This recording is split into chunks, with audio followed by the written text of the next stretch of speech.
மேல் சித்தாமூர் எனும் சிற்றூர் விழுப்புரம் மாவட்டத்தில் அமைந்திருக்கின்றது. ஏறக்குறைய 1700 ஆண்டுகளுக்கு முன்னரான பழமையான சமணபீடம் இது. இந்த மாவட்டத்திற்கு மட்டுமன்றி தமிழகத்தில் மிக முக்கியமான ஜைன மடமாக திகழ்வது மேல் சித்தாமூர் ஜைன மடம். இந்த மேல் சித்தாமூர் ஜைன மடம் ஜின காஞ்சி மடம் என்றும் சிறப்புடன் அழைக்கப்படுகின்றது. மடத்தோடு அமைந்திருக்கும் கோவிலில் பர்சுவநாதர், நேமிநாதர், ஆதிநாதர் தீர்த்தங்கரர்களுக்கு கோயில்கள் அமைக்கப்பட்டுள்ளன. பல்லவ மன்னர்கள் காலத்தில் கட்டப்பட்ட கோயில் பின்னர் சோழ மன்னர்களால் விரிவாக்கப்பட்டது. தற்சமயம் ஸ்ரீ லக்ஷ்மி சேன பட்டாரக சுவாமிகள் இந்த மடத்தின் தலைமை பொறுப்பேற்று மடத்தின் நடவடிக்கைகளை மேற்பார்வை செய்து வருகின்றார்கள். மடத்தைச் சார்ந்த பள்ளிகளும் சில ஜினாலயங்களும் இருக்கின்றன. கல்வி சேவைக்கும் ஜினாலயங்கள் பாதுகாப்பிற்கும் இந்த மடம் சிறந்த தொண்டாற்றி வருகின்றது. 2014 ஜூன் மாதம் தமிழ் மரபு அறக்கட்டளைக்காக இம்மடத்தின் தலைவராக பொறுப்பேற்றிருக்கும் ஸ்ரீ லக்ஷ்மி சேன பட்டாரக சுவாமிகள் விரிவான ஒரு பேட்டியினை அளித்தார்கள். அப்பேட்டியினை தொடர்ந்து கேட்போமே. தமிழ் மரபு அறக்கட்டளை சார்பாக நீங்கள் வந்திருப்பதில் நாங்கள் பெருமகிழ்ச்சி அடைகிறோம், வாழ்த்துகிறோம். அதுவும் குறிப்பாக பழம்பெரும் சமயமான ஜைன சமயத்தை பற்றி நீங்கள் வரலாற்று பதிவினை ஆவணமாக செய்வதற்காக பெருமுயற்சி எடுத்திருப்பதற்கு எங்களுடைய மனப்பூர்வமான வாழ்த்துக்கள். அதுவும் நீங்கள் பணியில் இருந்து ஓய்வு கால விடுமுறை எடுத்துக்கொண்டு இந்த பணியை செய்வது உண்மையிலேயே நீங்கள் பெரும் புண்ணியம் செய்திருக்கிறீர்கள். அதற்கு உறுதுணையாக இருக்கக்கூடிய தொல்பொருள் ஆய்வுத்துறை பத்மாவதி அம்மையார் வந்திருப்பதும் உங்களுடைய உறவினர் கூட இருப்பதும் மகிழ்ச்சி. ஜைன சமயம் என்பது சமயமே அல்ல, தி வே ஆஃப் லைஃப். அது ஒரு மதம் அல்ல. அகில இந்தியாவிலுமே இது பரவி இருந்த காலம். ஒரு காலகட்டத்தில் காலப்போக்கிலே அது கொஞ்சம் அருகிவிட்டாலும் தென்னிந்தியாவில் சில பேர் சொல்வது போல மகாவீரர் காலத்திற்கு பிறகுதான் இது இங்கே பரவிற்று, அல்லது விசாகாச்சாரியார் வந்த பிறகு பத்ரபாக சுவாமிகள் சிரவணபலிகளும் வந்த பிறகுதான் இங்கே பரவிற்று என்று ஒரு தவறான ஒரு ஆய்வுகளை மேற்கொண்டிருக்கிறார்கள். அது அவ்வளவு பொருத்தமல்ல. 12,000 மொழிகளுடன் வட இந்தியாவிலிருந்து தென்னிந்தியாவை நோக்கி வந்து பத்ரபாக சுவாமிகள் தலைமையில் வந்த அந்த முனி சங்கம் சிரவணபலி விழாவில் தங்கி விசாகாச்சாரியாருடைய தலைமையிலே தமிழகத்திற்கு ஒரு பெரும் அளவிலே முனிவர்களை இங்கே அனுப்பினார்கள். அது மத பரப்பதற்காக அல்ல. ஏற்கனவே இங்கு இருக்கக்கூடிய இந்த ஜைனத்தை அவர்கள் வலிவும் பொலிவும் செய்வதற்காக அதனுடைய தத்துவங்களை மேலும் விளக்குவதற்காக வந்தார்கள். கன்னியாகுமரி முதல் தமிழகம் என்று எடுத்துக்கொண்டால் வேங்கடம் வரை அப்பொழுதெல்லாம் இந்த ரீஜனல் லாங்குவேஜ் வழியாக இருந்த மாநிலம் அல்ல. கேரளா, கர்நாடகா, ஆந்திரா, இந்த மாதிரி தமிழகம் அப்படின்ற பிரிவினை அல்ல. எந்தெந்த அரசர்கள் தாங்கள் வலிமையை காட்டி வெற்றி பெறுகிறார்களோ அந்தந்த பகுதியைச் சேர்ந்து ஒரு ஆளுகைக்கு உட்பட்டிருந்த இடம். ஒய்சாலா என்றால் அவர்கள் கர்நாடகத்திலிருந்து ஒரு பகுதியினர். விஜயநகர மன்னர் என்றால் நாயக்கர்கள், அவர்கள் தென் தமிழகத்தின் கடைகோடி வரை ஒரு காலத்தில் பரவியிருந்தார்கள். அதை போன்று ஒவ்வொரு பகுதியும் இருந்த காலகட்டம். மொழி ஆதிக்கம் இல்லாத அறம் ஆதிக்கம் உள்ள காலகட்டம். அது எந்த சமயமாக இருந்தாலும், சைவமாக இருந்தாலும், வைணவமாக இருந்தாலும், ஜெயினமாக இருந்தாலும் அவரவர்கள் அவர்களுடைய கொள்கைகளை பிரித்து வளர்த்து கொண்டிருந்த காலம். தமிழுக்கு ஜெயினர்கள் செய்த ஒரு பெரிய அணியினை நான் இங்கு குறிப்பிட வேண்டும். அகத்தியம், தொல்காப்பியம், திருக்குறள், சிலப்பதிகாரம், சிந்தாமணி, சூளாமணி போன்ற இலக்கணங்களும், நன்னூல் போன்ற இலக்கணங்களும், நீதி இலக்கியங்களும், எவ்வளவோ சிறு பெரும் காப்பியங்களும், பெருங்கதை, உதயன காவியம் போன்ற பல்வேறு இலக்கியங்களும் தமிழகத்தில் தமிழ் சமணர்களால் தமிழுக்கு அணிவிக்கப்பட்ட மாபெரும் சொத்தாகும். இவைகளை நீக்கிவிட்டால் தமிழில் ஒன்றுமில்லை என்று தமிழ் அறிஞர்களே சொல்லுவார்கள். இப்படி இருக்கின்ற காலகட்டத்திலே தமிழகம் எப்படி இருந்திருக்கும் என்று நீங்களே கற்பனை செய்து கொள்ளுங்கள்.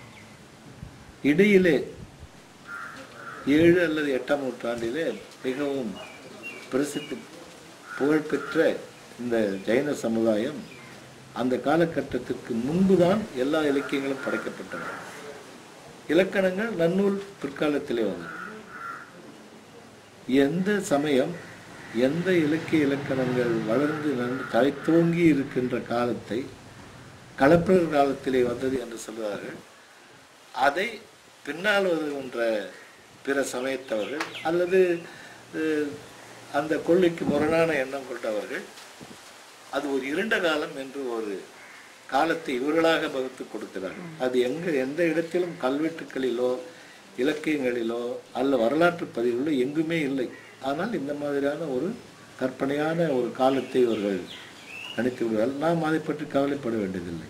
ஏனென்றால் ஜெயின முனிவர்கள் பெயர் கூட இல்லாமல் தான் இலக்கியங்களை அளித்திருக்கிறார்கள். நூல் பெயர்கள் யார் இயற்றியது என்று கூட சொல்ல மாட்டார்கள்.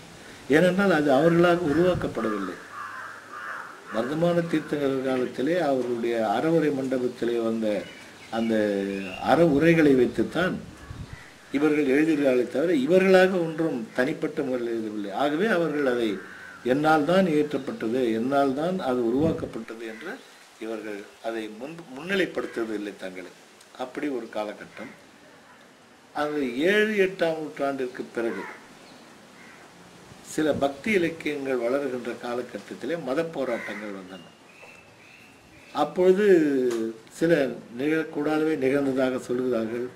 நிகழ்ந்ததா இல்லையா என்பதற்கு சரியான ஆதாரங்கள் இல்லை. பின்னால் வந்தவர்கள் அதை கற்பனை செய்து தங்களுடைய இலக்கியங்களிலே அதை ஒரு இங்கிலீஷில் சொல்லணும்னா ஹைலைட் செய்திருக்கிறார்கள். எப்பொழுதுமே அடிப்பட்டவன் தான் வரலாறு எழுதியதாக வரலாறு உண்டு. உதாரணத்துக்கு சொல்ல வேண்டுமானால் இந்திய சுதந்திர போராட்டத்தினுடைய வரலாற்றினை இந்தியர்கள் தான் நாம் தான் எழுதணும். இத்தனை பேர் நம்ம சிறையில் இருந்தோம், இவ்வளவு பேர் காந்தியை அடித்தார்கள், இவ்வளவு தொல்லைகளை அனுபவித்தோம், அடக்குமுறை இப்படி ஏவப்பட்டது, ஜெனரல் டயர் இந்த மாதிரி எல்லாம் இந்த சூழ்நிலையிலே செய்தான் என்று நாம் தான் எழுதினோம். நம்மை ஆண்டவர்கள் பிரிட்டிஷ் சாம்ராஜ்யம் எழுதவில்லை. பிரெஞ்சு புரட்சி அதே போல பாரிஸில் உள்ளவர்கள் தான், அங்கே வாழ்கின்ற சாதாரண குடிமக்கள் தான் எழுதினார்கள். அதே போல ரஷ்யாவினுடைய புரட்சியும் அதே போல் தான் எழுதினார்கள். யாரும் ஆண்டவர்கள் எழுதியதில்லை, வெற்றி பெற்றவர்கள் எழுதியது காணும். ஆனால் நமக்குள் அரசர்கள் வெற்றி பெற்றால் அதை ஒரு வரலாற்று வெற்றியின் அடிப்படையிலே அவர்கள் எழுதியிருக்கிறார்கள். இந்த வகையிலே பார்க்க போனால் சில சமயத்தார் சமணர்களை இப்படியெல்லாம் நாம் செய்து இப்படியெல்லாம் அதை செய்து வெற்றி பெற்றோம் என்று தான் எழுதியிருக்கார்கள். தவிர சமணர்களுடைய இலக்கியங்களிலே எங்குமே அந்த ஒரு வரி கூட இல்லை.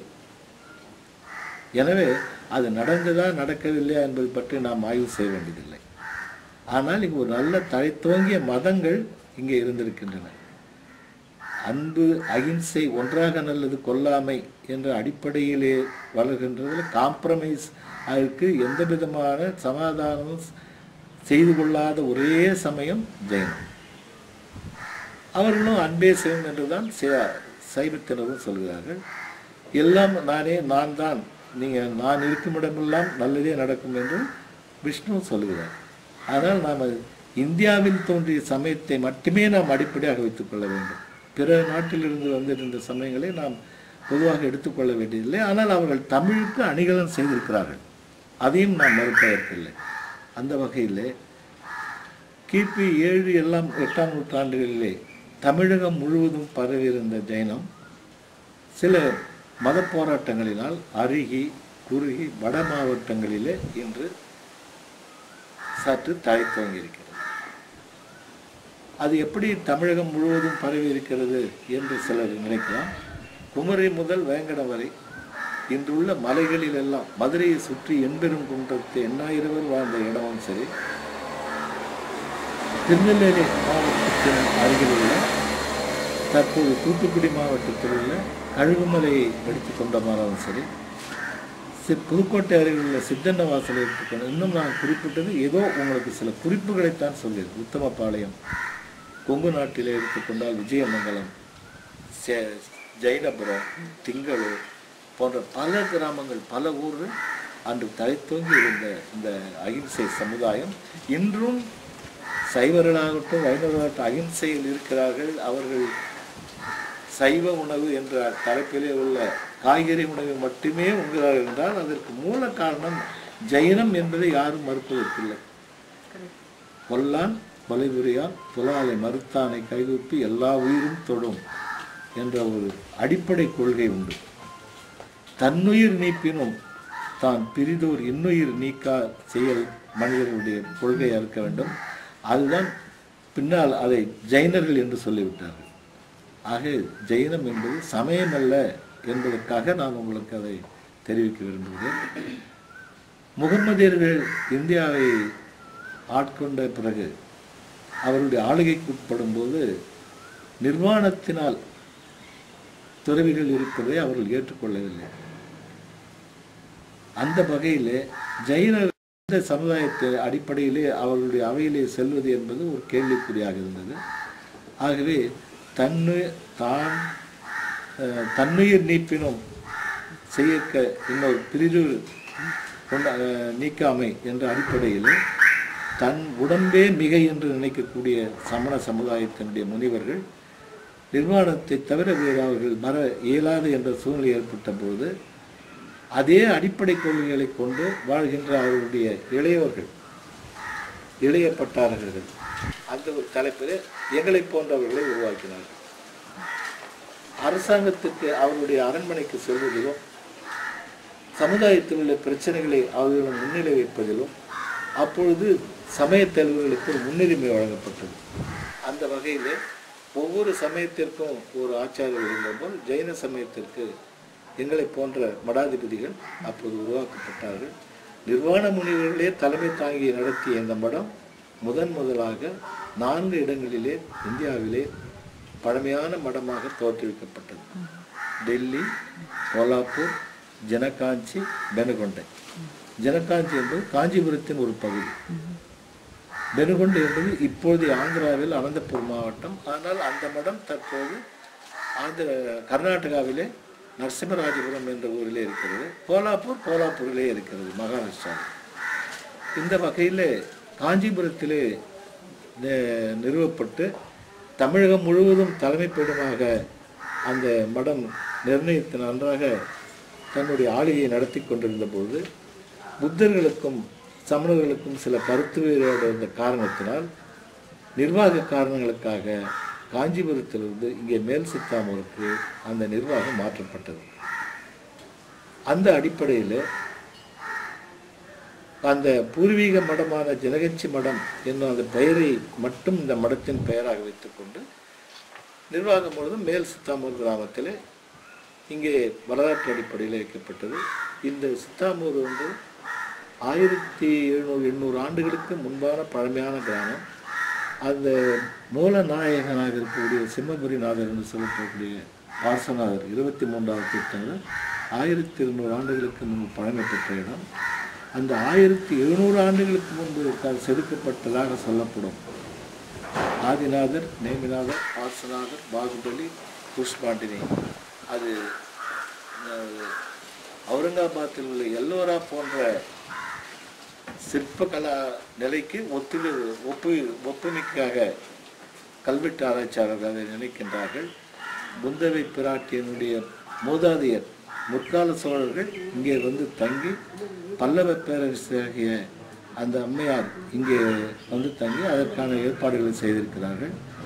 அந்த நிலையில் இது பழமைமிக்க ஒரு இடம்.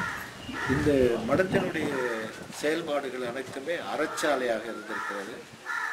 ஆகாரம், வந்தவர்களுக்கு உணவு, மருந்து, பாதிக்கப்பட்டவர்களுக்கு மருந்து, எங்கு செல்வது என்று தெரியாமல் இருப்பவர்களுக்கு இது ஒரு அடைக்கலத்தானமாகவும், எல்லோருக்கும் கல்வி வேண்டும் என்ற அடிப்படையிலே இது சாஸ்திர தானமாகவும் இந்த 4 வகையான தானங்களும் இந்த மடத்திலே செயல்பட்டு வந்திருக்கின்றன, இப்பொழுதும் வந்து கொண்டிருக்கிறது. ஆகவே இந்த 4 அடிப்படையிலே தான் இந்த ஜெயின சமுதாயம் தமிழகத்திலே நிறைந்து இருக்கிறது. பல்வேறு பழமையான திருத்தலங்களும் இன்றும் இங்கும் நல்ல நிலையில் இருக்கின்றன. ஆகவே இந்த அருமையான கோயில்களை பராமரிப்பதற்கு கால ஓட்டத்திலே பல்வேறு மன்னர்கள், பல்வேறு அரசர்கள் இதை உருவாக்கி இருக்கிறார்கள். இந்த மூல கோபுரத்தை எடுத்துக்கொண்டீர்களேயானால் தஞ்சை பெரிய கோயிலினுடைய சாயலிலே உருவாக்கப்பட்டு சற்று அவர் அடுத்த காலகட்டத்தில் வரும்போது அதை மாதிரியாக வைத்து செய்திருக்கிறார்கள். அதே போன்று ஒவ்வொரு அந்த பொன்மண்டபம், அரை மண்டபம் இதெல்லாம் பார்த்தோமானால் நமது திராவிட கலாச்சாரத்தினுடைய எடுத்துக்காட்டாக இந்த கோயில் இருக்கிறது. இந்த கோயிலை கட்டினது வந்து மடத்தின் சார்பாக கட்டினாங்களா இல்லை அரசர்கள் கட்டிய? அரசர்கள் சோழ பேரரசர்கள் கட்ட ஆரம்பித்து அரசர் மடம் வரலையும் இதை கட்டிருக்கு. இது உள்ள போய் பார்த்தீர்களே, ஆனால் பல்வேறு கட்டிடக்கலை அமைப்புகள் இருக்கும், ஒரே ஆர்கிடெக்ட் இருக்காது. இப்போ நீங்க அதுல ஸ்பெஷலைஸ்டு ஆர்கிடெக்ட், நீங்க அதான் ஐடி ஃபீல்ட்ல இருக்கு, ஐடி ஆர்கிடெக்ட், அதாவது இன்ஃபர்மேஷன் டெக்னாலஜி ஆர்கிடெக்ட். அது நீங்க அது அப்படி இருந்தாலும் இது கொஞ்சம் புரியும், கட்டுமானம் அப்படிங்கிறப்போ புரியும், வித்தியாசங்கள் புரியும். அது இங்கிருந்து ஆரம்பிச்சு பார்த்தீங்கன்னா பல்வேறு விதமான கட்டுமான பாணிகள் இங்கே இருக்கின்றன. அதை வைத்து நீங்கள் உங்களுடைய ஆய்வினை நீங்கள் முடிவு செய்து கொள்ளுங்கள். இது இப்போது 2009-8 இங்கே இந்த கல்லெல்லாம் வெள்ளை அடித்து சுண்ணாம்பு அடித்து விட்டிருந்தார்கள். அதை வந்து அந்த சுண்ணாம்பு முழுவதும் நீக்கி ஒரிஜினல் அந்த மூல கன்ஸ்ட்ரக்ஷன் அந்த அமைப்பு எப்படி இருக்குதோ அந்த தூண்கள் அது அப்படியே இருக்க வேண்டும் பெருமுயற்சி எடுத்து இந்த தமிழகத்தில் உள்ள பல்வேறு சமணர்களும் யாரும் அனைவரும் அதற்கு உதவி செய்து அதை புது மாதிரியாக உருவாக்கி மீண்டும் அந்த மேலே வண்ணப்பூச்சியெல்லாம் இல்லாத அளவு இயற்கையாக இருக்க வேண்டும் என்பதற்காக நாங்கள் முயற்சி சேர்த்தோம். அதற்கு உள்ளூர் சமச அனைவரும் வெளியூர் இதற்கான முழு ஏற்பாடுகளும் செய்தார்கள். அந்த மாதிரி அந்த பின்புறத்தில் இன்னும் பழமையான கோயில் இருக்கின்றன. அது வந்து ஒரே கல்லிலே அமைக்கப்பட்டது. ஆதிநாத் பகவான், பார்சநாத் பாகுபலி, பார்சன புஷ்பாண்டினி அனைத்தும் 5 பிம்பங்களுமே ஒரே கல்லில் அப்படியே வடிவமைக்கப்பட்டன. அது காடவர்கோன் பாவை என்று சொல்லக்கூடிய பல்லவர் பேரரசு சோழனுடைய அரண்மனைக்கு அங்கு நிர்வாக அந்த மனைவியாக சென்ற பிறகு அவர்கள் திரும்பி வரும்போது இங்கே வந்து தங்கியிருப்பதாக கல்வெட்டு இருக்கிறது. ஆகவே அந்த மாதிரியான பழமையான கல்வெட்டுகள் இருக்குன்னா கர்னல் மெக்கன்சி இங்கே 15-20 நாட்கள் தங்கி இந்த ஆய்வை மேற்கொண்டு அவருடைய டைரியிலிருந்து தான் இப்போ நாங்கள் மேற்கூட எடுக்க வேண்டியிருக்கு. வேறு சரியான ஆய்வுகள் இல்லை. ஆனால் டாக்டர் ஏகாம்பரநாதன் ஒரு ஆய்வு எடுத்திருக்கிறார், அதுவும் தொடர்ந்து நன்றாக செய்திருக்கிறது. மேலும் இதனுடைய அடிப்படை தான் மிகவும் சிறப்பானது தேர் ரத உற்சவம், தேரோட்டம். தமிழகத்தில் வேற எங்கும் இல்லை ஜெயினர்களுக்கு. அகில இந்தியாவிலும் இத்தனை பெரிய தேர் இல்லை. மகாவீர் ஜெயந்தி என்று மாபெரும் தேர் 7 நிலையை கொண்ட இந்த மரத்தேர், அதில் உள்ள சிற்பங்கள் எல்லாம் மத நல்லிணக்கத்திற்கு ஒரு எடுத்துக்காட்டாக இருக்கிறது. பாரதமும் இருக்கிறது, சைவமும் இருக்கிறது உள்ள சிற்பங்கள். அந்த அளவிற்கு இங்கே இந்த சமணத்தினுடைய சிற்பமும் 4 பக்கம் 2 பக்கம் இருக்கிறது. ஆகவே இது மத நல்லிணக்கத்திற்காக இருக்கக்கூடிய ஒரே தேர் தான்.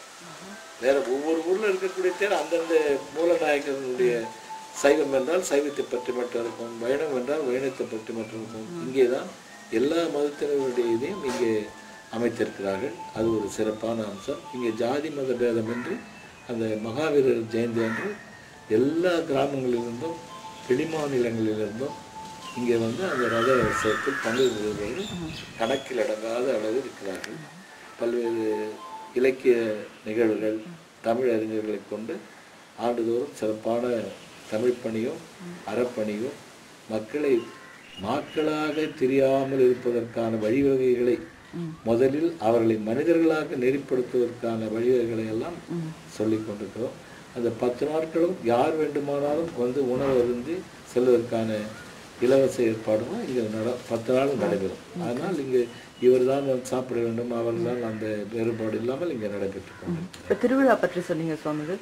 இதே போல இந்த ஒரு வருடத்துல வந்து எந்தெந்த நாட்கள் சிறப்பு நாட்களாக இந்த மடத்தினாலேயோ இல்லை பொதுவாக சமண சமயத்துல கொண்டாடப்படுது அப்படிங்கிற சில விஷயங்களை சொல்லுங்களேன். முதல்ல அட்சய திருதி என்று வரும். அட்சய திருதி என்பது பகவான் ஆதிநாத பகவான் தன்னுடைய விரதத்தை முடித்து கொண்டு ஆகாரம் வைப்பதற்காக வருகிறார். அவர் அந்த காலகட்டத்திலே அவருக்கு ஆகாரம் கொடுப்பது எப்படி என்று தெரியாமல் மக்கள் உணவை தவிர மீது எல்லாவற்றையும் எடுத்து தெருவிலே வைத்துக் கொண்டிருக்கிறார்கள். தானியங்கள், நவரத்தினங்கள், ஆடு மாடு, பெண்கள், என்ன வேண்டுமோ நீங்கள் எடுத்துக்கொள்ளுங்கள் என்று சொல்லுகிறார்கள். இவர் எதுவும் இல்லாதால் 6 மாதங்கள் திரும்பவும் சென்று விடுகிறார்.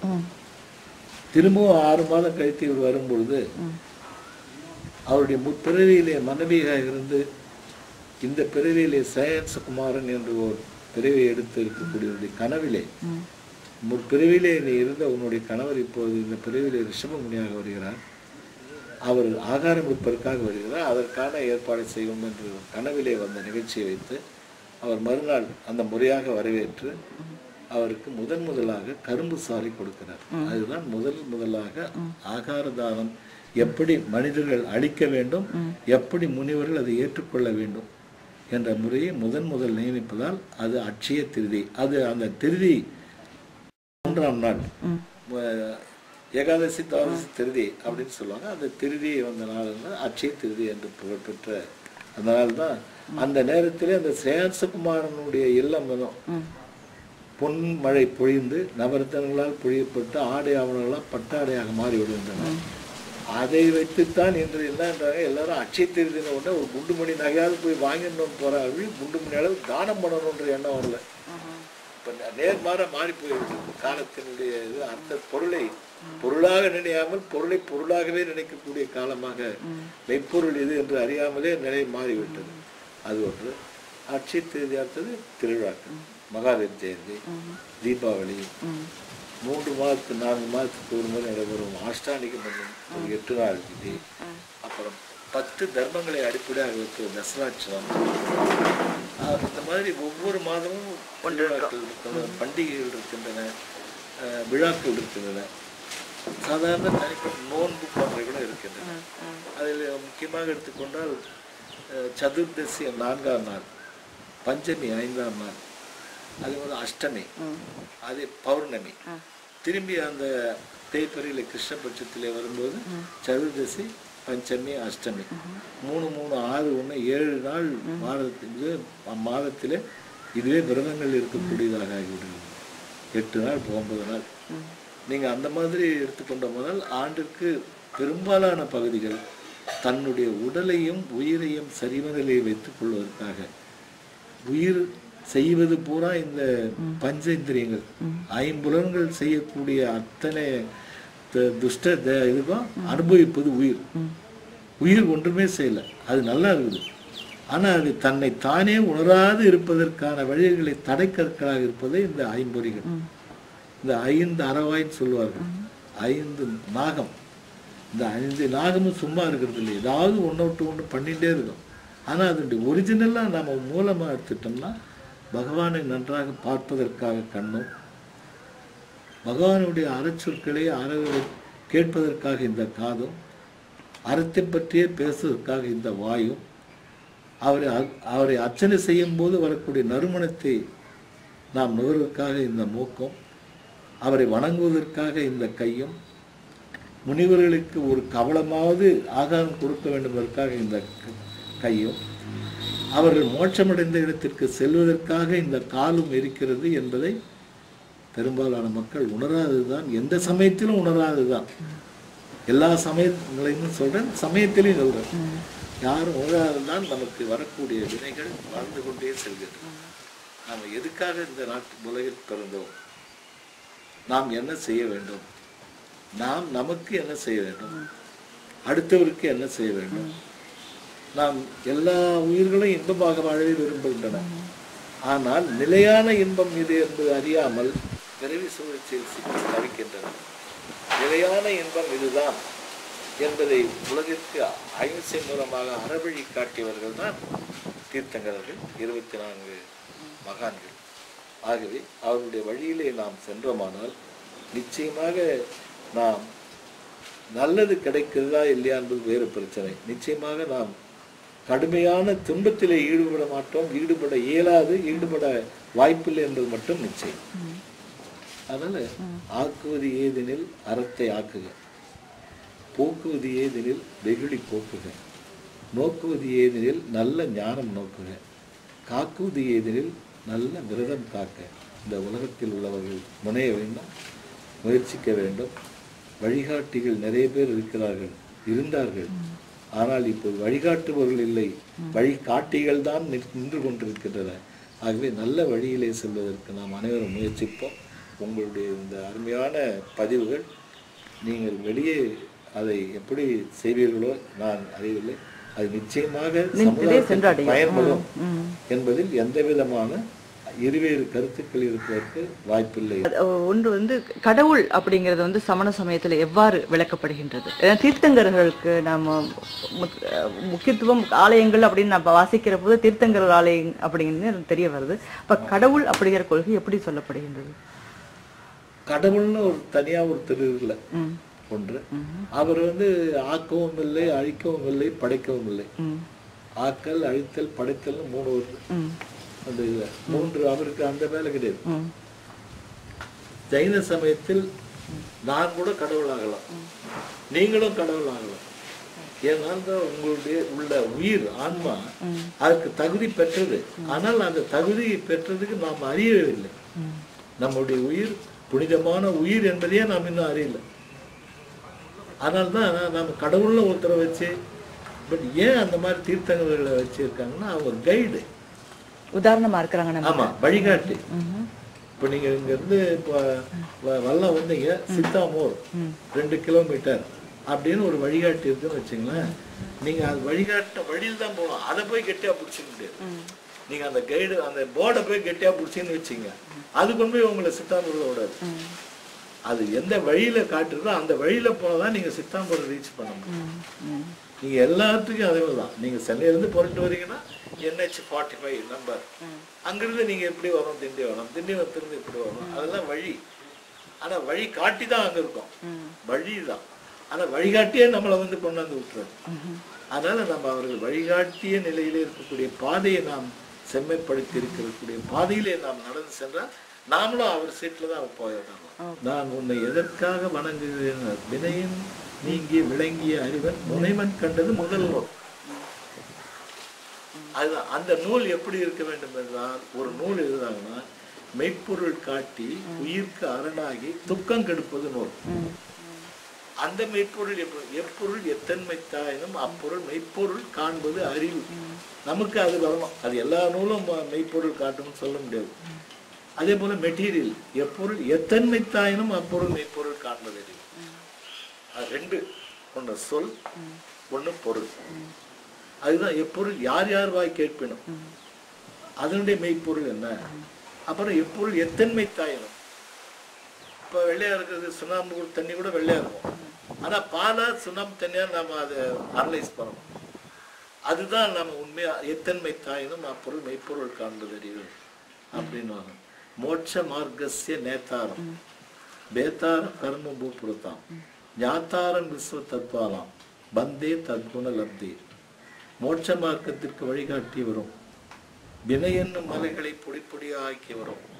தான் மட்டுமல்லாமல் பிற உயிர்களும் மீண்டும் பிறவாயாக்கை பெற வேண்டும் என்ற எண்ணத்தோடு சமவ சரணத்தின் அறவுரை மண்டபத்திலே இருந்த அறவுரையாற்றுமான பகவானே, உன்னை நான் எதற்கு வணங்குகிறேன் என்றால் உன்னை போல் நான் வர வேண்டும். பந்தே தத்குண லப்தி. உன்னை போல் நான் வர வேண்டும் என்பதற்காகத்தான் நான் உன்னை வணங்குகிறேனே தவிர எனக்கு இப்போ 5-6 ஊரே எனக்கு எழுதி வச்சிரு, நாளைக்கு பங்களா வேணும், எந்த கேட்ல வரணும் அந்த கேட்டுக்கு ஒரு கார் வேணும்னு நான் உன்னை கேட்கல. அதனால அதுக்காக தான் உன்னை நான் வணங்குகிறேன். அதான் அடிப்படை. ஜெயநாதனுடைய அடிப்படையே அதான். ஒருத்தர் கும்பிட்டதுனால நமக்கு வந்துடும் முடியாது. அதே போல நீங்க செய்யக்கூடிய பாவத்தை கோயிலே சுற்றி வந்து விட்டாலோ, பூஜை செய்து விட்டாலோ, இல்லை வழிபாட்டு முறையை நாம் ஒரு 500 பேர் 1000 பேருக்கு ஆகாரம் தானம் கொடுக்குறேன், அன்னதானம் செய்கிறேன், வெள்ளிக்கிழமை பூஜை பண்ணுறேன்னு சொன்னாலோ பாவம் நீங்காது. அதில் காம்ப்ரமைஸே கிடையாது. செய்த பாவம் அனுபவிச்சாகணும், செய்த புண்ணியம் அனுபவிச்சே ஆகணும்.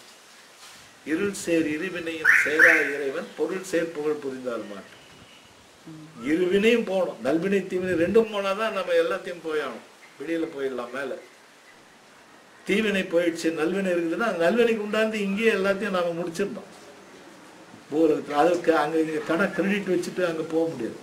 அதனால்தான் இருள் சேர் இருவினையும் சேரா இறைவன் பொருள் சேர் புகழ் புரிந்தார் மாட்டேன். அந்த மெய்ப்பொருள் உலகம் இருக்குது, அங்க போக வேண்டியது. இப்ப இந்த கல்வி ஞானம் தேடுதல் அப்படிங்கிறது வந்து இப்ப சமண சமயத்தை பொறுத்த வரைக்கும் எந்த மாதிரியான ஒரு பங்கு வகிக்கிறது, அதுல அதாவது எந்த அளவுக்கான முக்கியத்துவம் இருக்கின்றது? இப்ப நீங்க சொன்னதுல இருந்து என்ன புரியுதுனாக்கா இந்த சடங்குகள் நம்பிக்கைகள் அப்படிங்கிறதுனால வந்து எந்த விதமான ஒரு முன்னேற்றமும் அந்த தனி ஜீவனுக்கு இல்லை அப்படிங்கிறது தெரியுது.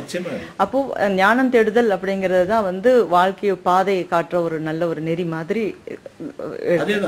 அப்ப அந்த கல்வியை சமணம் எந்த வகையில போற்றியது, அதற்காக என்னென்ன முயற்சிகள் எல்லாம் செய்தது அப்படிங்கறத பத்தி கொஞ்சம் சொல்லுங்க. மாமுனிவர்கள் மலைகளிலே தான் பெரும்பாலும் தங்கியிருந்தார்கள். அவர்களுடைய பணியே 4 பணிதான். ஒன்று, முதலில் வந்தவர்களுக்கு உணவளித்தல், முடிந்த அளவு உணவளித்தல். அதுவே பிரதானமான பணி இல்லை. அடுத்தது அவருடைய உடல்நிலை ஏதாவது மாறுபட்டிருந்தால் அவர்களுக்கு மூலிகை மூலம் மருந்தடித்து அவர்களை குணப்படுத்துதல். மூன்றாவது, அவர்கள் தங்குவதற்கு இருந்தால் அங்கே அடைக்கலம் கொடுத்து அவர்களுடனே இருப்பதற்கான வழிவகைகளை செய்தல். 4வது தான் சாஸ்திரதானம். இந்த சாஸ்திரதானம் என்பது கல்வி, ஆன்மீகம் எல்லாற்றுக்கும் அது பொருந்தும். பொதுவான கொள்கை அது. அதாவது ஜெயினர்கள் மட்டுமல்ல, ஒரு மனித இல்லறத்தை சேர்ந்த குடும்பத்தினர் செய்ய வேண்டிய பணி அது, பொதுவான பணி. அதில் அவர்கள் மூலநாயகர்களாக விளங்கினார்கள். அந்த 4ம் இருந்ததனால் தான் அவர்கள் இருக்கக்கூடிய இடங்களுக்கு பள்ளி என்று பெயர் வைத்தார். இன்று இருக்கக்கூடிய தமிழகத்தில் இல்லை, சில கர்நாடக மாநிலத்தில் இருந்தோம்னா கூட அவங்க சமஸ்கிருத வார்த்தைகளைத்தான் வைத்து பயன்படுத்தி கொண்டிருந்தால். தமிழ்நாட்டிலே மட்டும்தான் அந்த பள்ளி என்ற பெயர் சமணர்களுக்கே உரியது. பின்னால் வந்த பள்ளிக்கூடத்து கல்விக்கூடம் எல்லாம் பள்ளிக்கூடம் என்றே தான் இவர்கள் பெயர் வைத்திருக்கிறார்கள். இங்கே ஊராட்சி ஒன்றிய கல்விக்கூடம், அரசு மேல்நிலை கல்விக்கூடம் என்றே இல்லை, அரசு மேல்நிலை பள்ளி. இங்கே ஊராட்சி ஒன்றிய நடுநிலை பள்ளி. அந்த பள்ளியின் அடிப்படையிலே தான் அவர்கள் நிர்ணயித்திருக்கார்கள். கல்விதான் முக்கியமான தானம். கல்வியை தவிர வேறு ஒன்றும் மனிதனுக்கு தேவையில்லாத உண்டு. கற்றதனால் ஆய பயனின் கொள் ஒன்று. கல்வி கேள்வி இல்லை அப்படின்னா வாழ்க்கையே இல்லை. ரெண்டுமே கண்ணு. கல்வியும் ஒழுக்கமும் 2 கண்கள் போன்றது. அந்த கல்வி எவ்வளவுக்கு எவ்வளவு சீரும் சிறப்பும் அடைகிறதோ அதை நாம் எப்படி பயன்படுத்திக் கொள்கிறோமோ அது நம்முடைய உயிருக்கு பாதுகாப்பு. யாதானும் நாடாமல் ஊராமல் என்றவன் சாந்தனமும் கல்லாதவாறு. நீங்கள் கல்வி கற்கவில்லை என்றால் எங்கேயுமே போக முடியாது, எதுவுமே செய்ய முடியாது. அதனால்தான் அந்த மாதிரி ஒரு கல்வியை முக்கியமாக வைத்திருக்கிறார். கல்வி என்பது உயிர். அதற்கு அரிய பணி, பல பணிகள் செய்திருப்பது அன்றைய முனிவர்களும் சரி, இன்றைய மடங்களும் சரி. மடங்கள் பெரும்பாலான பணி கல்வி பணி தான். மாணவர்கள், மாணவிகள், பெண்கள் முன்னேற்றத்திற்காக ஜெயினம் கொஞ்சம் எதிர்மறையானது என்று கூட சொல்வார்கள். அது நான் கேட்கணும்னு நினைச்சேன் உங்கள்கிட்ட ஒரு கேள்வி. அது நீங்கள் வரிசையா வரீங்க. அதாவது பெண்கள் எந்த வகையில ஜைன மதத்துல பார்க்கப்படுகின்றார்கள்? அவர்கள் பெண்கள் சமநோக்கு தான். ஆண்கள் பெண்கள்ன்றதுல எந்த விதமான வேறுபாடு எதுவுமே கிடையாது. ஒன்னே ஒண்ணுதான் சொல்றதுனால அது மற்றவர்கள் அதை தவறாக பயன்படுத்திக் கொள்கிறார்கள். ஒரு மனிதன் ஆணாக இருந்தால் நிர்வாணமாக செல்வதற்கான வாய்ப்பு வேண்டும். ஏனென்றால் மற்றும் தொடர்பாடு என்கொள் பிறப்பருக்கள் உற்றார்க்கு உடம்பு மிகை. இந்த பிறப்பே வேண்டான்னு சொல்றவங்களுக்கு இந்த உடலே தேவையில்லை. அப்படி இருக்கிறவங்க துணி எல்லாம் போட மாட்டாங்க. அது மேல கொஞ்சம் வரும், அதுக்கு மேல கொஞ்சம் வரும், அதுக்கு மேல கொஞ்சம் வந்துன்னா அப்புறம் கடைசியில் குடும்பத்தையே வந்துடலாம். அது ஒரு கதை கூட இருக்கு, அது எல்லாருக்கும் தெரியும். தாடி வெண்ணைக்காரன் கதை அந்த மாதிரி நிறைய இருக்குது. அதனால ஆண்கள் மட்டுமே வீடு பேரடைவதற்கான அந்த தவம் ஏற்றுவதற்கு தகுதி பெற்றவர்கள் அப்படின்னு ஒரு கான்செப்ட். அதான் உண்மையான இது இருக்குது. இதை வைத்துக்கொண்டு பெண்களுக்கு முன்னுரிமை கொடுப்பதில்லை, பெண்கள் என்றால் ரொம்ப அவர்கள் கேவலமாக நினைப்பார்கள், அப்படி என்றெல்லாம் ஒரு சில கருத்துக்கள் வெளிவருகின்றன. நிச்சயமாக அந்த மாதிரியான ஒரு எழுத்துப்பூர்வமான அல்லது பதிவாகவோ ஜைனத்தில் எங்குமே இல்லை. அந்த தீர்த்தங்கர்கள் பிறப்பதற்கு முன்பாக அவருடைய தாயாருக்கு கொடுக்கக்கூடிய அந்த மதிப்பு அளவிடற்கிறது. அதை நீங்கள் அந்த பஞ்ச கல்யாணகம் என்று சொல்லக்கூடிய 50 சிறப்பு நிகழ்ச்சிகளை பார்த்தீர்களேயானால் உங்களுக்கு முழுமையாக தெரியும். ஒன்று. இரண்டாவது, முதலாக ஆதிநாத பகவான் 6 தொழிலை இந்த உலகத்திற்கு அறிமுகப்படுத்திய பொழுது கல்வியை முதலாக தன்னுடைய 2 பெண்களுக்குத்தான் அறிமுகப்படுத்துகிறார். பிராமி, சுந்தரி. பிராமியை வலதுபுறத்திலும் சுந்தரியை இடதுபுறத்திலும் அமர்ந்து கொண்டு அவர் எழுத்துக்களை பிராமிக்கும் எண்ணெய் சுந்தரிக்கும் அறிமுகப்படுத்துகிறார். அதனால தான் இன்று கூட பிராமி கல்வெட்டு என்று இருப்பது அந்த முதல் அந்த பிராமிக்கு சொல்லி கொடுத்ததால் தான். அதுதான் அப்போது இடமிருந்து வலம் செல்கிறது எழுத்துக்கள், எண்கள் வலம் இருந்து இடம் செல்கின்றன. இந்த சுந்தரிக்கு சொல்லும் போது இப்படி சொல்லி கொடுத்தார், 1 10 100 1000 14 லட்சம்.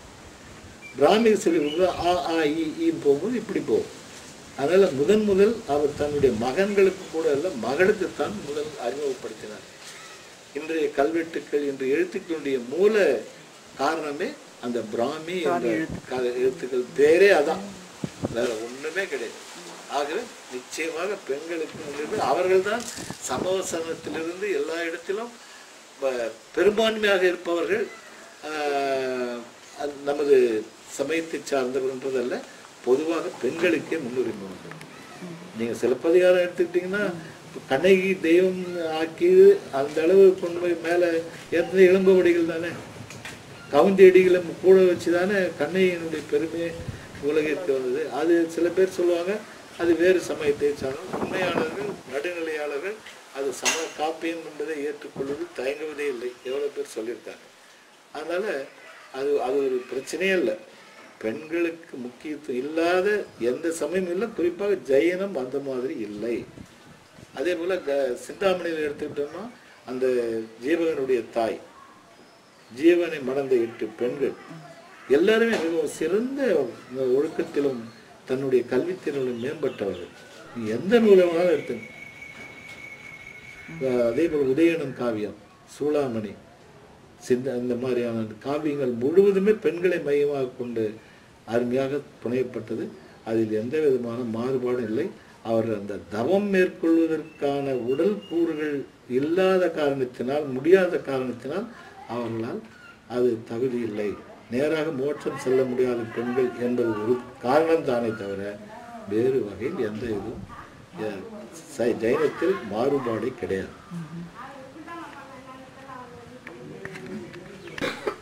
மடம் என்பது தமிழில் அறச்சாலை என்று சொல்லலாம். அறம் என்றால்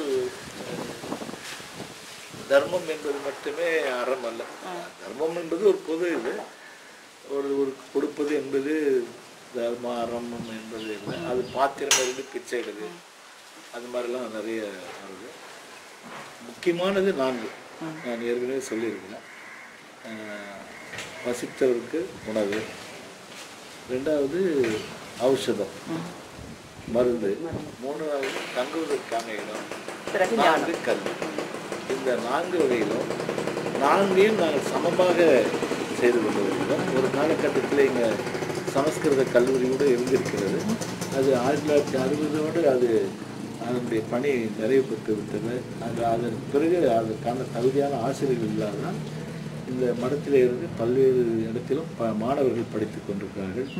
ஆனால் அவரவர்கள் அங்கங்கே இருந்து படிப்பார்கள். எங்களால் முடிந்த உதவி செய்வோம்.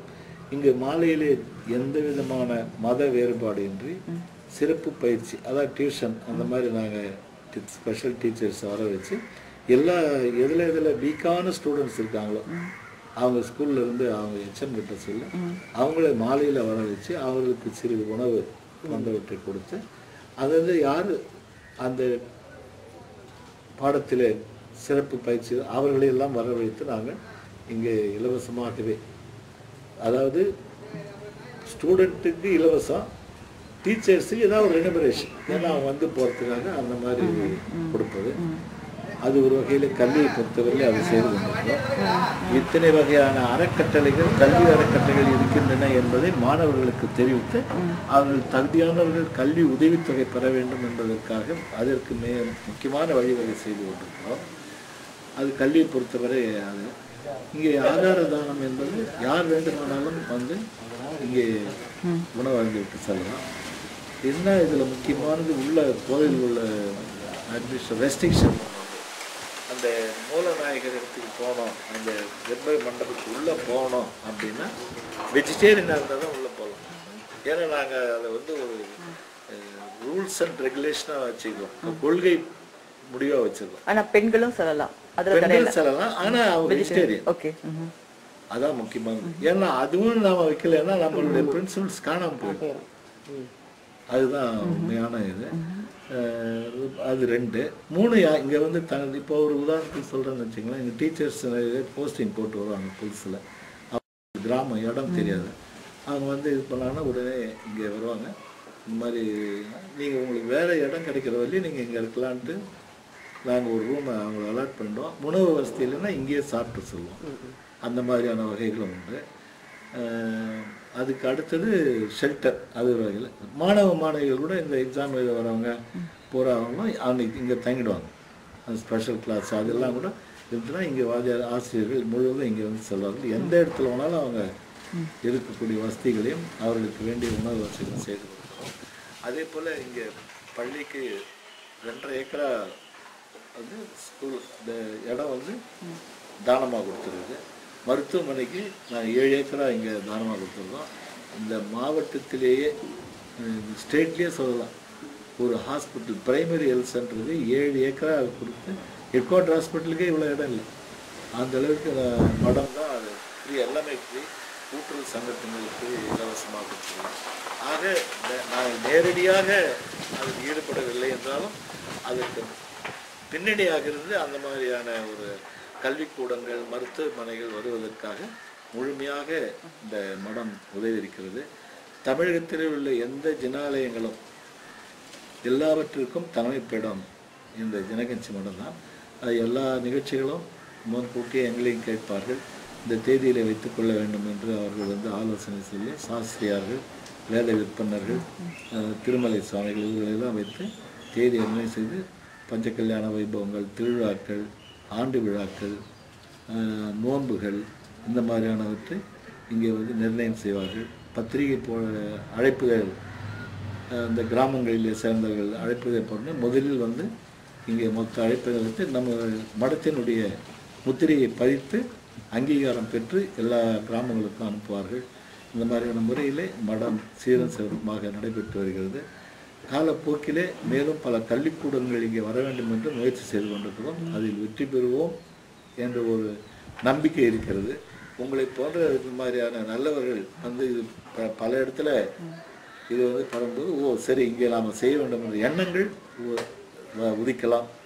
ஆகவே இங்கே ஒரு புரட்சிகரமான செயல்பாடுகள் வரக்கூடிய, புரட்சிகரம் சொல்ல முடியாது, வரவேண்டியது தேவையானது வர வேண்டும். மேலும் மத போதனை என்பது நான் மத போதனையாக எடுத்துக்கொள்ளவில்லை. மகான்கள் மனமாற்றம் செய்கிறார்கள், மத வெறியர்கள் மதமாற்றம் செய்கிறார்கள்.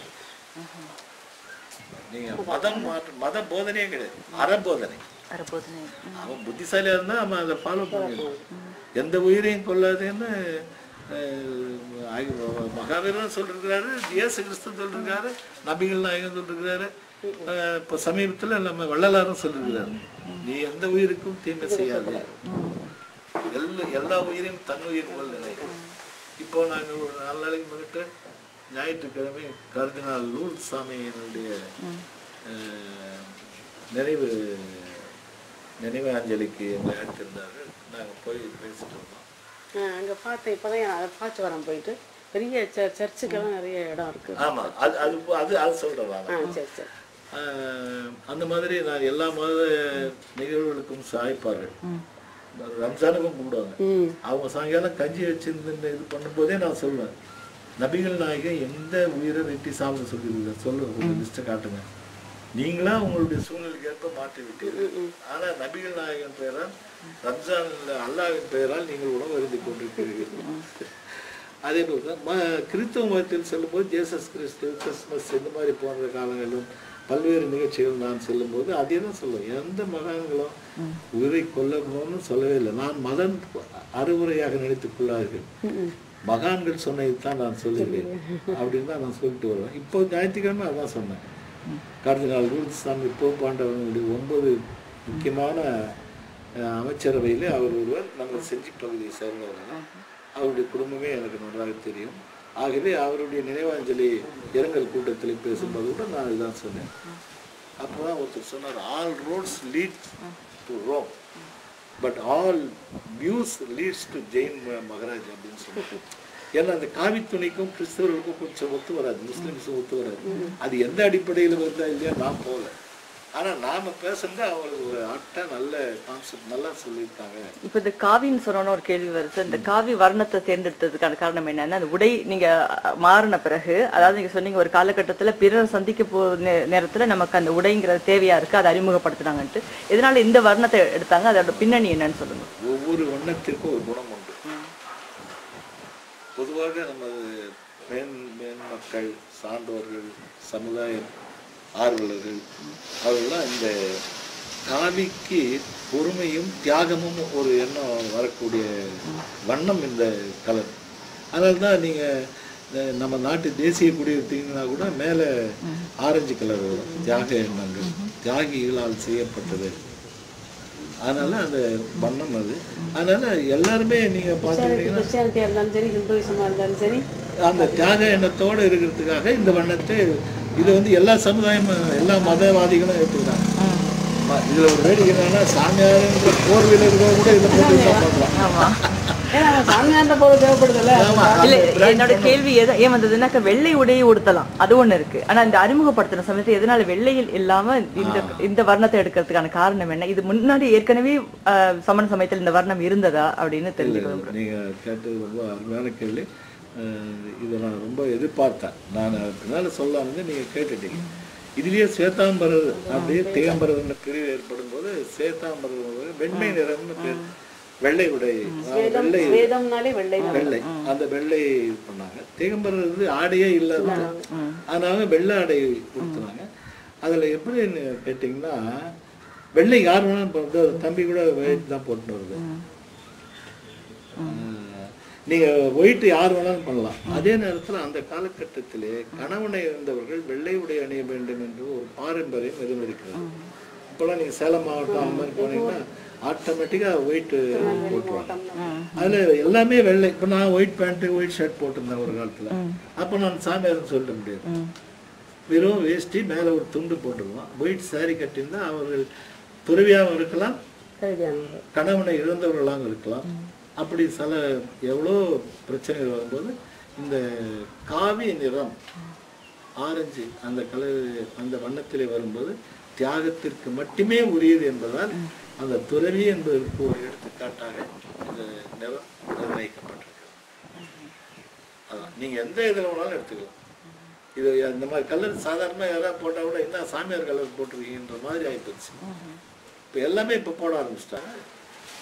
18 மொழியில மொழி மாற்றம் செய்யப்பட்டது. பகவானுடைய அறவுரைகள் அறவுரை மண்டபத்திலே கணதர பரமேஸ்வரிகளால் 18 மொழிகளிலே மொழி மாற்றம் செய்யப்பட்டது என்றால் அந்த 18 மொழியும் அந்த சமரசம் அந்த திவ்ய துணி மூலமாக வந்து இருக்குதுன்னு தான் அர்த்தம். அப்ப 18 மொழியும் நாம பேசலாம்ல. ஏன் 18 மொழின்னா அன்றைய காலகட்டத்திலே 18 மொழிகளை பேசுபவர்கள் இருந்திருக்காங்க. அதுல ஒரு மொழியில பேசணும்னா ஒரு மொழியில இருக்கவங்களுக்கு தெரியாது. அதனால்தான் எல்லா சமண முனிவர்கள் தமிழால் ஒன்று சொல்லல் உற்றேன் அப்படின்ட்டு ஒரு மேருமுதல் புராணத்தில் வரும்போது அவர் ஏற்கனவே பல மொழியில சொல்லியிருக்கார் போடுறது.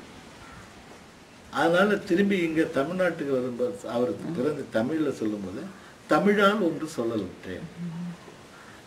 அதனாலதான் பார்த்தாங்க தமிழ் மக்களுக்கு தமிழிலே இருப்பவர்கள் அந்த கருத்துக்களை தமிழிலே சொன்னால்தான் அவர்கள் சுலபமா வரக்கூடிய வாய்ப்பு. எல்லாமே அப்படித்தானே. இப்ப எந்த வட்டாரத்திலே எந்த மொழி பேசுவதற்காகவோ அவர்கள் நல்லதை நினைத்து நல்லதை புரிந்து கொண்டு நல்லதை செய்ய வேண்டும் என்றால் அவருடைய மொழியிலே நாம் கொள்கையிலே பரப்ப வேண்டும். உதாரணத்துக்கு சொன்னோம்னா இங்கே வியாபாரத்திற்காக வந்தவர்கள் ஈஸ்ட் இந்தியா கம்பெனி. இவருடைய வளர்ச்சியை கண்டு அங்கிருந்தவர்கள் பிரிட்டிஷ் ரூலை முதல்ல இங்கே கொண்டாந்துட்டாங்க. அதை தொடர்ந்து ஐரோப்பிய மத குருமார்கள்லாம் இங்கே வந்தாங்க. அவர்கள் வந்ததும் உடனே அவங்க இங்கே ஆங்கிலத்திலேயோ அல்லது இந்த அந்த பைபிள் மொழி இருக்குங்க அதுலேயே அவங்க சொல்லலை. அவங்க வந்து முதல்ல தமிழ் கற்றுக்கினாங்க. ஆந்திரா பக்கம் போனவங்க தெலுங்கு கற்றுக்கிட்டாங்க. இந்த மாதிரி மொழியில் அந்தந்த பகுதியிலே சென்றவர்கள் அந்த மொழியை கற்றுக்கொண்டு அதற்கு பிறகு பைபிளை தமிழாக்கம் செய்து அவருடைய மதத்தை பரவ செய்தார்கள். அதை போன்று அந்தந்த மொழியிலே அந்த கொள்கையிலே சொன்னால்தான் அங்கு இருப்பவர்கள் நிலைத்து நிற்பார்கள்ன்றது ஒண்ணு. கடவுளுக்கு இது சொன்னாதான் புரிஞ்சுப்பாருன்றது என்னால் ஏற்றுக்கொள்ள முடியல. ஏன்னா இவங்க கேட்டு இவங்க ஒரு அப்ளிகேஷன் கொடுத்தா அவர் இதை உடனே அப்ரூவ் பண்ணி சாங்ஷன் பண்ணுற இடம் இல்லை. இவன் என்ன செய்கிறானோ நல்லது கெட்டது அதுக்காக பலமாக இவனுக்கு கிடைக்கிறது. இவன் என்ன நினச்சிக்கிட்டான், சமஸ்கிருதத்தில் சொன்னாதான் சாமிக்கு புரியும் போடுறது அப்படின்ட்டு பார்த்து அதுக்கு ஒரு குரூப் அர்ச்சகர்கள் பண்டிதர்கள் இந்த மாதிரி வழியில் வரும்போது இவன் போய் எல்லா பொருளையும் கொடுத்துட்டு நினைப்பான். அவர் என்ன செய்யறாருன்னு தெரியாது. தீபாவளி காட்டும்போது தீபாவளி கும்பிட்டு வந்துட வேண்டியது. இந்த மாதிரி இருந்து இவன் என்ன செய்யறதுன்னு தெரியல. வந்து அகிம்சை அகிம்சை அகிம்சை.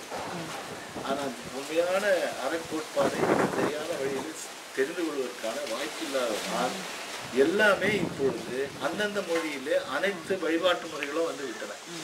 சமஸ்கிருதத்திலிருந்து அவர்கள் பரவி அந்த வட இந்தியாவில் கூட சமஸ்கிருதம் அறிந்தவர்கள் குறைவான போது ஹிந்தியில மொழி மாற்றம் பண்ணிட்டாங்க. எல்லாத்தையும் எல்லா வழிபாட்டு முறையும் ஹிந்தியில் வந்துருச்சு. அதை அறிந்து இங்க இருக்கக்கூடிய வேத விற்பனர்கள் ஜம்புகுமார் சாஸ்திரியார் போல ஜம்புகுமாரன் போன்றவர்கள் அதை தமிழில் அப்படியே கொண்டாந்து இப்போ எல்லா கோயிலும் தமிழிலே ஒரு பகுதி நடக்க ஆரம்பிச்சுக்கிட்டாங்க. எல்லா வழிபாடுமே இப்போ வர ஆரம்பிச்சு. அதனால மொழி என்பது இம்மனிதன் தெரிந்து கொள்வதற்கு ஒரு தடையாக இருக்கிறது என்பதுதானே தவிர வழிபாட்டு முறைக்கு அந்தந்த முறை மாற்றப்பட வேண்டும். கோவிலில் போனால் அவர் தெரிஞ்சுக்கின்னு என்ன பண்ண போறாரு? நாம் அந்த நேரத்திலாவது நாம் ஒரு அமைதியாக இருந்தோம்னா நம்ம மனசு அமைதியாகும். என்ன தெரிஞ்சிக்கக்கூடிய பொருள் தெரிஞ்சது அதுதானே வழிய. இப்பொழுது இங்கே இருந்தாலும் இன்னும் சமஸ்கிருத மொழியிலே தான் இங்கே குருக்களால் வழிபாட்டு முறை நடைபெற்றது. தமிழில் முறையில் வந்துவிட்டாலும் அதை இங்கே தமிழ் படித்தவர்கள் தனிப்பட்ட முறையிலே மனிதர்கள் செய்து கொண்டிருக்கிறார்கள். முறையான இது இன்னும் தமிழில் செய்ய வேண்டும் என்று ஒரு நிச்சயமான ஒரு கட்டளை இன்னும் வரவில்லை. ஆனால் எல்லா ஜனாலயங்களிலும் சமஸ்கிருதத்தில் தான் மொழி வழிபாட்டு மொழி. நிறைய தகவல்கள் இந்த மடத்தை பற்றியும் சமண சமயத்தின் தோற்றம், அப்புறம் வரலாறு, அப்புறம் அது நடைமுறையில் இருக்கிறது, தத்துவம், அதை பற்றி எல்லாம் நிறைய விளக்கமாக இந்த பேட்டி அமைஞ்சது. தனிப்பட்ட முறையிலையும் எனக்கு ரொம்ப மன திருப்தியாக இருந்தது இந்த பேட்டியில். அருமையான ஒரு தத்துவம், அதாவது உலக சமயத்தில் ஒரு சிறந்த ஒரு சமயம் அப்படின்னு நம்ம சொல்லலாம். இந்த சமண சமயத்தில் மக்களுக்கு வந்து நல்ல நெறி, அதாவது அறம் அப்படிங்கிறத வலியுறுத்துகிற ஒரு நல்ல ஒரு சமயம். இதை பற்றி இந்த வீடியோ ஒளிப்பதிவின் வழியாக இதை கேட்டு இன்னும் தத்துவங்களை அறிந்து கொள்வதற்காக நிறைய பேருக்கு ஆர்வம் வர வேண்டும் என்ற எதிர்பார்ப்போடு இந்த பேட்டியை நான் முடித்துக் கொள்கின்றேன். மிக்க நன்றி. எங்குள்ள அறத்தினோரும் இனிது ஒளி வாழ்க எங்கள் புங்கவன் பயனனும் போரிடும் பழகி என்றும் எங்கும் நின்று நல்லது.